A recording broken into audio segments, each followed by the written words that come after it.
birds, some of the birds love it, some of them feel a little bit less secure. So I'm not going to be taking any risks or doing anything crazy, but what that means is that they'll be nice and close to you, so you'll get to see them up close and personal. In saying that, if you want to go home with your hands intact, no touching. Sharp beaks and talons. They're very happy to be around you. They're used to being around people. You might have one at your feet or next to you on the seat, but just don't touch, alright? Okay. So I am working by myself, so I'm going to have one bird out, then I've got to take it back and get the next bird. I've got to attach little tracking devices and whatnot, so I'll be out for a couple of minutes at a time, little intermissions. Try and stay seated. If you've got them on, they're not as hard, but try and keep them still. Birds don't love it if they're being chased around. Try and get all the movement out in the intermissions. And if I don't return, please send for help. Alright, I think that's it. So we'll get straight into it. You will recognise this first bird as soon as you see it. Oh, it's an owl. This is Star. And Star is a barn owl. Just how it goes next to When you. most people think owls, this is usually what they picture. Barn owls are found all across the world, and they have a very recognisable set of features. Now, probably the most recognisable feature is that funny shaped head or face. This is characteristic of all the owls in their genus, which is the Tyto genus. In Australia, that consists of barn owls, masked owls, sooty owls and grass owls. They've all got that funny shaped face. So, why on earth is their face shaped like that? Well, it's quite simple. Their face is acting as a funnel, and what it's doing is funneling sound into their ears. So they can actually move every single feather on their face to better funnel that sound. Star feels a bit nervous to fly when that big gust of wind comes, so I'll make it easier for him. So they can move every feather on that facial disc to better funnel that sound. It's kind of like when you would cup your hands around your ears to try and hear something better. Not only that, their ears are asymmetrical. So that means that one sits higher on their head than the other. Got wonky ears. All this really means is that there's a slight difference in timing. Whoa, wait.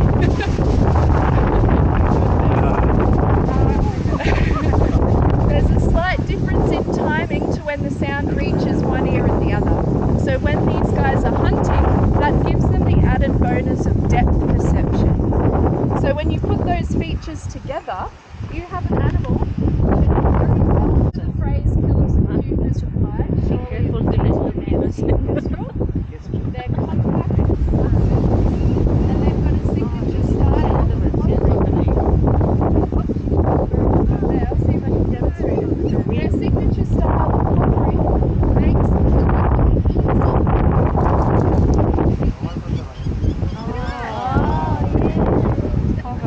only two birds in the family that uses suspension rather than speed, especially for a falcon. Falcons own their speed.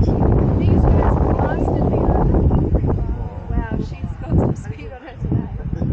She's like a lead. Now,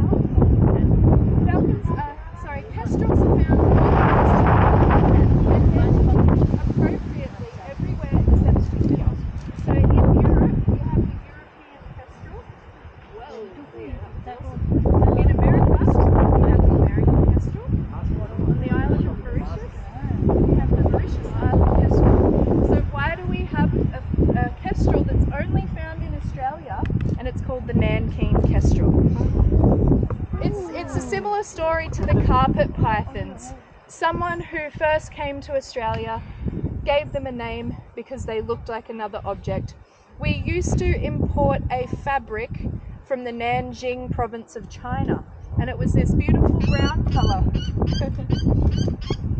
So someone discovered this bird and thought, hey, that's brown, it's a brown bird like that fabric. And it became the Nankeen kestrel. Nanjing over time just became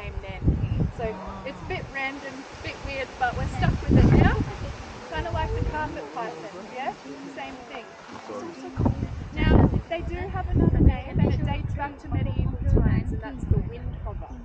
They were used for falconry back in medieval times. Falconry. But would you believe that kestrels were reserved for the low classes because they're small? It's not very fair because it does not reflect their majestic nature.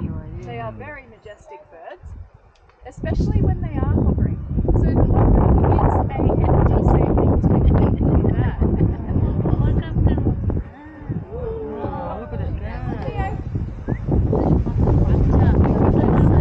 Falcon.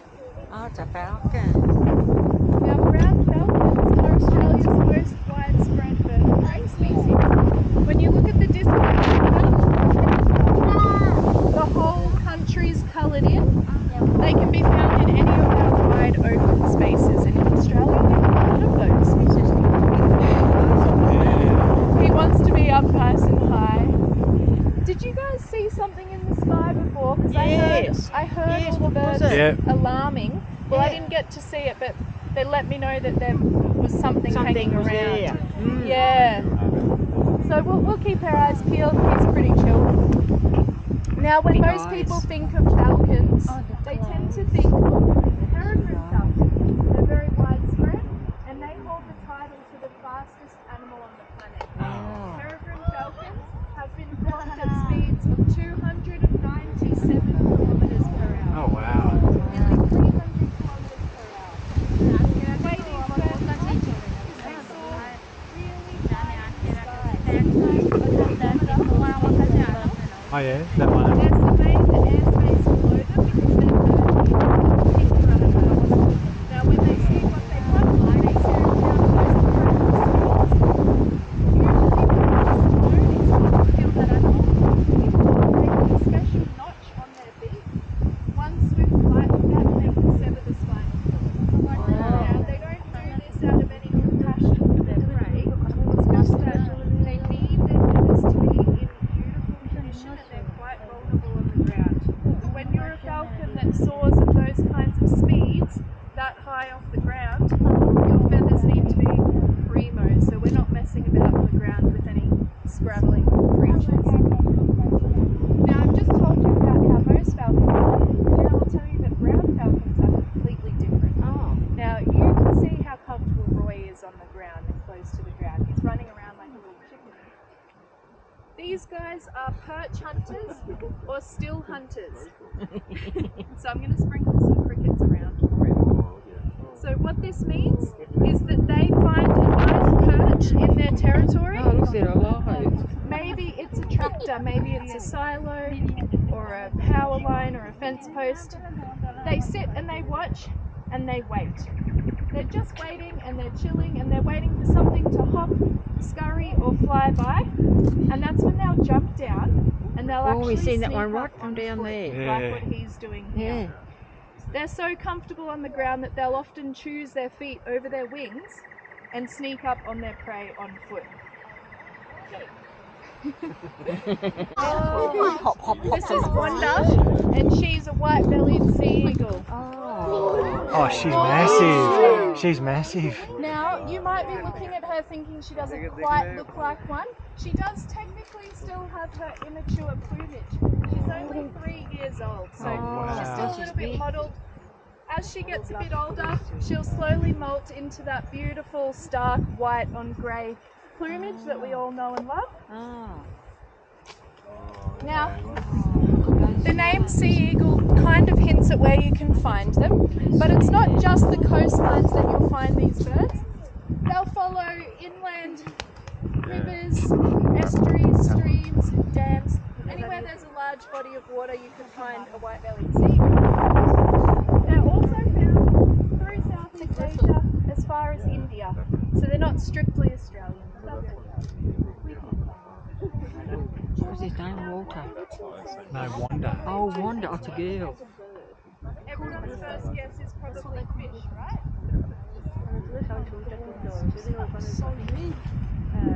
You can hear them flap. Yeah. They do eat a lot of fish, but they'll pretty much eat whatever they can get their talons on that they can find near that body of water.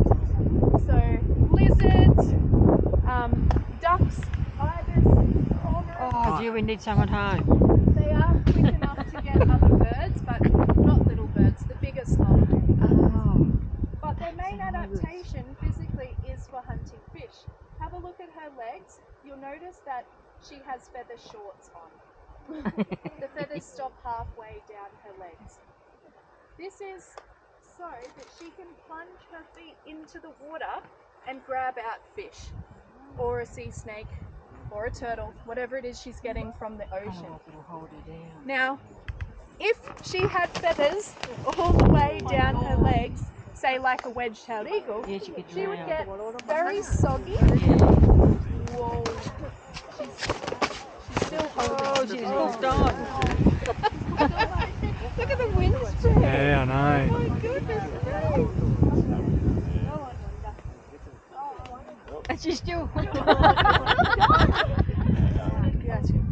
Oh, wonder. Eagles do this sometimes. There he is. There he is. There's the wedge-tail. Look at him. Those talons, you'll be So hanging on. that's a good chance for me to explain the locking mechanism that eagles have in their talons. When they're really switched on, Look at the time. because they're an enormous predator, no one's going to take that food away from them. Their talons lock on, no matter how hard that animal tries, it's not getting away. They have 750 to 1,000 pounds per square inch closing pressure in their talons alone. And that's 1/3 of the strength of a saltwater crocodile's jaw. The biggest wingspan recorded for a wedge-tailed eagle was 2.7 meters. Oh, wow. Female, obviously. Absolutely massive. They're like a big kite. Now they can spot something the size of a rabbit from 2 kilometers away. Yes. Seriously, 2 Ks. Look at those. They'd have no idea they're coming, would they? No.